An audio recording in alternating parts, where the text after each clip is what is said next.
빅터 프랭클 박사라고 있습니다. 유대인으로 오스트리아에서 태어나가지고 그 오스트리아에서 가장 유명한 대학이 비엔나 대학인데 비엔나 대학에서 정신의학을 공부했어요. 심리도 공부했고 상담도 공부해서 그 분야의 전문가가 되었어요. 아주 대단한 업적을 남기는 그런 사람이었어요. 1905년에 태어나서 1997년에 하나님의 부르심 받는 동안 92세를 사는 동안 심리학과 정신의학 분야에서 많은 업적을 남겼어요. 뿐만 아니라 자살하는 사람 또는 중독된 사람 또는 우울증에 걸린 이러한 사람들을 다 치료하고 예방함으로써 정말로 큰 상도 받고 아주 훌륭하게 쓰임받은 의사가 바로 빅터 프랭클 박사님이세요. 그런데 이 젊었을 때에 이제 비엔나 대학을 졸업하고 의사로 있는 동안에 2차 세계대전이 일어나게 됐어요. 오스트리아 바로 옆에가 독일인데 독일 히틀러가 집권하면서 2차 세계대전을 일으키는데 히틀러가 제일 싫어하는 사람들이 누구인지 아시죠? 유대인들이에요. 그래서 유대인들을 모조리 잡아가지고 생체 실험을 한다든지 노동을 시킨다든지 아니면은 죽여가지고 그 기름을 가지고 막 전쟁에 쓰기도 하는 이러한 정말로 악랄한 일을 벌였어요. 무려 600만이나 되는 유대인들이 학살됐다 그러니까 얼마나 힘들었겠어요. 수많은 고난 속에서 죽어가고 고문 속에서 죽어가고 차가운 겨울 감옥에서 죽어가고 이렇게 많은 어려움을 당했어요. 그런데 이 프랭클 박사 가족들도 잡혀가게 됐어요. 그래서 많은 고난과 어려움을 당하는 중에 프랭클 박사 가족이 몇 명인지 모르지만 한 7, 8명이 되는데 다 죽었어요. 그리고 프랭클 박사와 여동생 한 명만 살아남게 됐어요. 이 여동생 한 명은 호주에서 특별히 히틀러에게 요청을 해가지고 살아남아서 호주로 가서 살게 되었다는 것이고요. 이 프랭클 박사는 그 히틀러 독일이 그 병원에 의사가 없기, 그 수용소에 의사가 없기 때문에 그 수용소에서 의사로서 살아남게 했어요. 그래가지고 6년 동안 이 수용소에서 참 어려운 사람들, 죽어가는 사람들, 그리고 소망 없이 살아가는 이러한 죄수를 보면서 쓴 책이 죽음의 수용소에서라는 책입니다. 이 죽음의 수용소에서라는 책을 보면은 프랭클 박사가 수많은 사람들이 있는데 어떤 사람 정말 끝까지 살아남을 수 있을까? 그래서 프랭클 박사는 처음에 생각하기를 강건한 남자, 능력 있는 사람, 지혜 있는 사람 이런 사람들이 살아남을 줄 알았는데 그런 사람들은 울분을 참지 못하고 소망 없이 살아가다가 결국은 다 죽고 말았고 어떤 사람들이 끝까지 살아남냐면 우리는 길이 없다. 그러나 하나님께는 길이 있다. 하나님이 살려주시면 살고 하나님이 거두가시면 거두가신다. 어제 우리는 하나님만 바라본다면서 끝까지 하나님을 바라보고 그저 조용하게 있었던 사람들이 끝내 살아남았다는 이야기를 증언하고 있어요. 저는 이것을 보면서 저 여러분들 이영무 선수라고 합니까? 이영무 목사님이라고 아십니까? 혹시 아시는 분들은 잘 알 거예요. 축구를 좋아하시는 분들은 이영무 목사님이라는 분이 얼마나 대단하신 분이. 제가 그 이영무 목사님하고 친한 사람이에요. 많이 이야기도 나눴어요. 학교도 갔고 또 참 믿음도 훌륭해서 전에 있던 교회에서 이영무 목사님하고 시간 되는 대로 많이 이야기를 나눴어요. 제가 오늘 이렇게 어려운 시대에 그 이영무 목사님이 생각이 나더라고요. 제가 그래서 성전 카드도 보냈어요.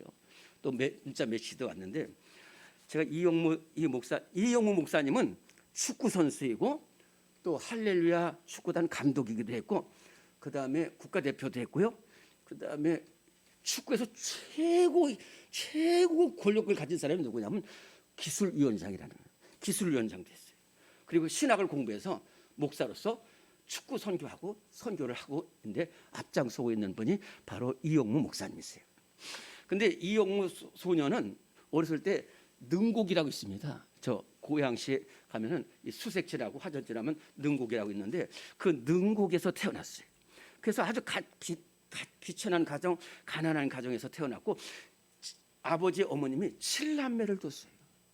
그리고 7남매를 두고 아버님이 병을 얻어가지고 이제는 생계 능력도 없어. 이 모든 것을 책임지는 분이 이용무 소년의 어머니였습니다. 이용무 소년 어머니는 믿음 생활 잘하는 어머니였어요. 기도 생활 잘하는 어머니였어요. 그래서 이 7남매를 다 보살피면서도 특별히 이용무 소년을 꼭 교회로 데리고 갔어요. 그래서 이용무 소년이 늘 이렇게 교회로 가게 됐는데, 이 초등학교 때 축구를 하는데 이용무가 남다른 재능이 있는 거예요. 뭐 빠르고 또 악착같고.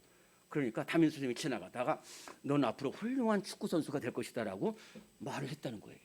근데 이 순진한 이용무 소년이 그 담임 선생님 말씀을 듣고서 그래, 나는 훌륭한 축구 선수가 될 거야. 그러면서 하나님 앞에 기도했어요. 하나님, 저 축구를 하고 싶습니다. 유명한 축구 선수가 되고 훌륭한 축구 선수가 되고 싶습니다. 축구를 통해서 온 세계에 하나님 이름을 알리겠습니다. 이렇게 기도를 하기 시작했다는 거예요. 그런데 기도를 할 때 보면은 기도를 하는데, 그러나 저는 연약하고 몸도 왜소하고 우리 가정이 너무도 가난해서 길이 없습니다.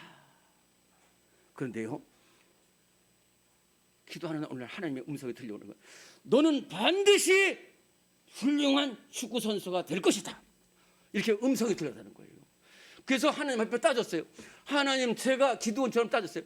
하나님, 제가 어떻게 훌륭한 선수가 될 수가 있어요? 저는 몸도 작고 키도 왜소하고 또 우리 가정 이렇게 가난한데 무슨 일이 벌어지겠습니까? 그런데 다시 하나님의 음성이 들려오는 거예요.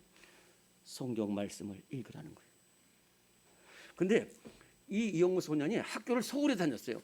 그래서 거기 능국에서 기차를 타고 또 버스를 타고 이렇게 오는데, 하나님 말씀을 읽어라 하는 말씀을 붙들고 이제 성경책 하나를 갖고 가끔 이렇게 성경책을 피는데 두 가지 말씀이 떠올랐다는 거예요. 하나는 창세기 37장에 보면 요셉이 꿈을 꿨어요. 그래서 하나님 주시는 꿈을 꿔가지고 이 꿈 하나를 갖고 애굽으로 팔려가서도, 너 감옥에 갇혀서도 끝까지 꿈을 붙들고 승리했다는 그 말씀이 이 이용무 소년의 가슴 속에 들어왔어요. 또 하나는 여러분들 들어봤겠지만은 고린도전서 1장 26절에서 29절에 보면은 형제들아, 너희를 부르심을 보라. 너희 중에 문벌 좋은 자가 많지 않으며 능력 있는 자가 많지 않으며 지혜 있는 자가 많지 않다. 그러나 하나님께서 세상에 미련한 것들을 택하사 지혜 있는 자들을 부끄럽게 하시고, 약한 것들을 택하사 강한 것들을 부끄럽게 하시고, 없는 것들을 택하사 있는 것들을 부끄럽게 하신다는 이 말씀을 듣고서 그럼 나 같은 사람도 하나님 예수님 은혜로 승리할 수 있겠다. 나도 꿈을 가지면은 하나님께서 응답하시겠다 하면서 그때부터 꿈을 가지기 시작했어요. 정확하게 말하면 소망을 품기 시작했다는 거예요. 마치 닭이 알을 품듯이 품었어요. 소망을 품었어요. 오늘 우리 모두 소망을 품으시는 우리 성도들이 되시기를 간절히 바랍니다. 소망을 품기 시작하니까 말이 나와요. 이제 나는 훌륭한 축구 선수가 될 것이다. 나는 하나님의 국가대표가 될 것이다. 이용무 목사님 쓴 책이 하나님의 국가대표라는 책이에요. 그러면서 교회 갈 때마다 기도합니다. 하나님, 저를 훌륭한 축구 선수가 되게 하여 주시옵소서. 하나님 이름을 온 천하에 증거하는 선수가 되게 하여 주시옵소서. 이렇게 기도했는데요, 그 다음 날 서울에 있는 한 중학교에서 축구부에서 이용무를 오라는 거예요. 상상도 못했어요. 그 학교는 축구로 유명한 중학교였어요. 그리고 나서는 또 고등학교 가려고 그러는데 돈이 없는 거예요. 집에서 너 빨리 취업해라는 거예요. 그때 이용무 소녀는 또 꿈을 갖고 소망을 갖고 어떻게 기도했냐면, 하나님, 집에서 돈을 못 준다고 합니다. 하나님, 저 장학생이 되게 해주세요. 그랬더니 이 경희고등학교 장학생으로 또 들어가요. 또 대학도 못 간다는 거예요. 하나님, 대학에 가서 축구할 수 있게 해주세요. 그랬더니 또 그 대학에서 장학금으로 온 거예요. 또 있는 동안에 청소년 국가대표를 선발한다는 거예요. 근데 자기가 생각할 때 자기는 그 청소년 국가대표를 할 수가 없어. 키도 작고 몸도 왜소한데. 그러나 하나님, 저 청소년 대표되게 해주세요. 근데 내일 발표하는 그날 저녁에 연락이 왔다는 거예요. 청소년 국가대표로 오라는 거예요. 그 다음에는 국가대표를 또 선발하는데, 하나님, 저 하나님을 외치는 하나님의 국가대표 되게 해주세요 했더니 아주 국가대표로 불러줘가지고 결정적일 때마다 골을 넣고 하나님 앞에 늘 기도했어요. 무슨 얘기냐? 아무리 가난하고 비천한 가정에서 태어났고 연약한 몸으로 태어나도 그거 중요한 게 아니에요. 소망을 품고 기도하면 이렇게 하나님의 국가대표가 되는 놀라운 역사가 일어나는 줄로 믿습니다. 지금 우리 권사님께서 기도하시지만 정말로 너무 큰 어려움과 앞이 보이지 않는데, 경제가 파탄되고 인간관계가 좌절되고 교육이 이루어지지 않고 정말로 모든 것이 일자리를 잃어가고 있지만 가장 중요한 문제는 소망을 잃어가고 있다는 거예요. 앞에 생각하면 아무것도 안 보여. 절망뿐이라는 거예요. 사랑하는 성도 여러분, 그래요. 세상 사람들은 소망이 없을 수도 있어요. 그러나 살아계신 하나님을 바라보는 우리 성도들은 절대로 소망을 잃지 말고 소망을 오히려 품고 기도함으로 승리하는 우리 모든 성도들 되시기를 간절히 바랍니다. 성경은 절망 속에서도 소망을 품고 기도하고 승리한 사람들을 이야기하고 있어요. 요셉이 그랬고, 다윗이 그랬고, 라합이 그랬고, 룻이 그랬고, 바로 또 야베스가 그러한 사람이었다는 거예요. 오늘 우리 성경 말씀 역대상 4장 9절 10절 말씀 우리 봉독했는데, 다시 한번 저와 여러분들이 한 목소리로 같이 봉독하겠습니다. 역대상 4장 9절과 10절 두 절 말씀 한 목소리로 봉독합니다. 시작. 야베스는 그의 형제보다 귀중한 자라. 그의 어머니가 이름하여 이르되 야베스라 하였으니 이는 내가 수고로에 나왔다 함이었더라.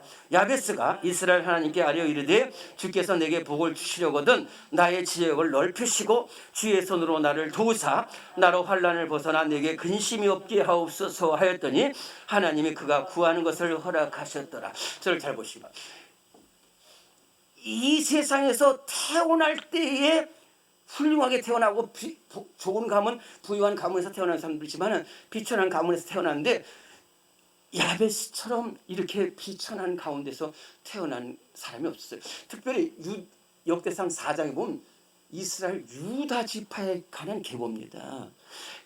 이스라엘 12지파가 있는데 우리는 다 그것까지 갔죠. 유다 지파 제일 좋은 지파예요. 제일 귀중한 지파예요. 그래서 사상에 보면 누가 누구를 낳고 아버지가 낳는 것으로 다 되어 있어요. 그런데 맨 끝에 이렇게 훌륭한 유다 지파의 계보 끝에 아주 이상한 이 사람이 들어가 있는 게 바로 야베스예요. 다 아버지가 낳았다는 거예요. 그런데 야베스는 아버지 이름 자체가 없어요. 존귀하지 못한 가문에서 태어났다는 거예요. 좀 너무 야박하게 말하면 호로자식에서 태어났다는 거예요. 두 번째로 낳을 때 힘들게 낳았다고 그랬어요. 야베스라 이르되 이는 내가 수고로에 낳았다. 어머니가 야베스를 낳고서 얼마나 힘들었는지. 이제 아버지도 없고 앞날이 참 힘들어요. 가난하지, 비참하지, 연약하지요. 그런데 야베스가 귀한 것이 뭐냐면, 여러분 잘 들어보시기 바랍니다. 환경을 바라보지 않았다는 거예요. 나는 왜 이렇게 태어났을까? 나는 이렇게 가난하고 비천한 가문에서 태어났을까? 나는 이렇게 길이 없이 태어났을까? 아니라는 거예요. 그 어려운 것과 환경을 바라보지 않고 입을 열어서 하나님을 향하여 기도하기 시작했다는 거예요. 그런데 야베스가 기도한 하나님을 성경에서는 뭐라고 말하냐면 이스라엘의 하나님이라고 했어요. 이스라엘 하나님은 어떤 하나님입니까? 이스라엘 백성과 함께 하신 하나님. 애굽에서부터 나아가 광야에서 거치고 사막에서 또 하는 모든 적과 끝까지 함께 하시는 하나님, 살아계신 하나님, 저 멀리서 뒷짐지고 계시는 하나님이 아니세요. 우리와 함께 하시고 가까이 하시고 귀를 기우시고 응답하시는 하나님이 바로 야베스가 기도하는 살아계신 하나님인 줄로 믿습니다. 그러면은 야베스가 기도한 하나님은 어떤 하나님이냐? 네 가지입니다. 첫째로 야베스가 기도한 하나님은 가까이 하시는 하나님이시라는 거예요. 가까이 하시는 하나님. 신명기 4장 7절에는 이런 말씀이 있어요. 우리 하나님 여호와께서 우리가 기도할 때마다 가까이 함 같이 그 신이 가까이 함을 얻은 큰 나라가 어디 있느냐, 이런 말씀이 이게 굉장히 좀 어려운 말입니다. 새벽 기도 때 한번 말씀을 드렸는데 이게 무슨 말이냐면은, 이 말씀은 모세가 이제 이스라엘 백성 모압 평지에서 죽기 전에 이스라엘 백성들이 가나안 땅에 들어가야 되는데 둘둘둘 떨고 있는 그 이스라엘 백성들을 향해서 준 말씀이에요. 모세가 이스라엘 백성을 이끌고 애굽에서 건져내서 40년 동안 이끌었잖아요. 그 40년 동안 모세와 이스라엘 백성들이 어려울 때마다 하나님 앞에 기도했거든요. 그때마다 하나님은 들어주셨어요. 그걸 얘기하는 거예요. 보라는 거예요. 우리가 40년 동안 기도할 때마다 우리가 가까이 하시는 하나님이, 이 세상에 이런 신이 어디 있냐는 거예요. 다 죽어있는 신이지. 너희들이 가나안 땅에 들어가는 거 두려워하지 말라는 거야. 여기 있는 사람들 다 죽은 신이야. 그 가까이 하니 어찌 못해? 우리는 가까이 함을 얻었다는 거예요. 시편 145편 18절에 여호와는 자기에게 간구하는 모든 자, 진실에 간구하는 모든 자에게 가까이 하시는도다. 오늘 우리 성도들 기도할 때마다 가까이 하시는 하나님을 만나는 우리 성도들 되시기를 간절히 바랍니다. 두 번째로 야베스가 본 하나님은 기도에 귀를 기울이시는 하나님이시다.